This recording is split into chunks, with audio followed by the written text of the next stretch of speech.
Junagadh Delwada train બંધ નહીં થાય. દેલવાડા જૂનાગઢ ટ્રેન બંધ નહીં કરવાનો રેલવે વિભાગે નિર્ણય લીધો છે. સ્થાનિકોના ભારે વિરોધ બાદ રેલવે વિભાગે આ નિર્ણયને પાછો ખેંચ્યો છે. મહત્વનું છે કે 19 જાન્યુઆરીથી ટ્રેન બંધ કરવાની રેલવે વિભાગ દ્વારા જાહેરાત કરાયા બાદ તાલાલામાં લોકોમાં આક્રોશ જોવા મળ્યો હતો. પાણીકોઠા ગામે વિદ્યાર્થીઓ અને આગેવાનોએ ટ્રેન રોકી વિરોધ કર્યો હતો. પાણીકોઠા, જાવંત્રી સહિતના આસપાસના ગામના લોકો વિરોધમાં જોડાયા હતા અને તેમણે મામલતદાર અને પોલીસ અધિકારીઓની હાજરીમાં ટ્રેન રોકી હતી. જોકે રેલવે પોલીસની સમજૂતી બાદ મામલો થાળે પડ્યો. સ્થાનિક વિદ્યાર્થીઓનું કહેવું છે કે ગામડામાં છોકરીઓને ઉચ્ચ અભ્યાસ નથી કરાવાતો. જો ટ્રેન બંધ થશે તો અભ્યાસ કરવા માટેનો એકમાત્ર રસ્તો પણ બંધ થઈ જશે. માટે ટ્રેન અગાઉના જ સમય પ્રમાણે શરૂ કરવામાં આવે.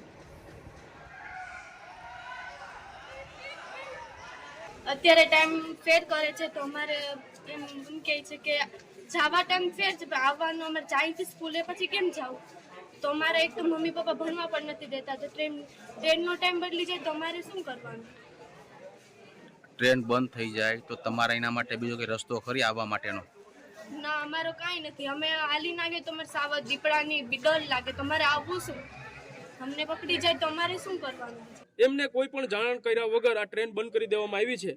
તો અમારી એક જ રજૂઆત છે, જો આ ટ્રેન જૂના ટાઈમ મુજબ કે જે લોકોને લાભ થાય છે એ મુજબ ટ્રેન ચાલુ કરવામાં આવે. ને અત્યારે જે નવી ટ્રેનનો અલગ ટાઈમ કર્યો છે એનો કોઈ ફાયદો જ નથી. બપોરે વેરાવળથી દેલવાડા કોણ છે ભાઈ?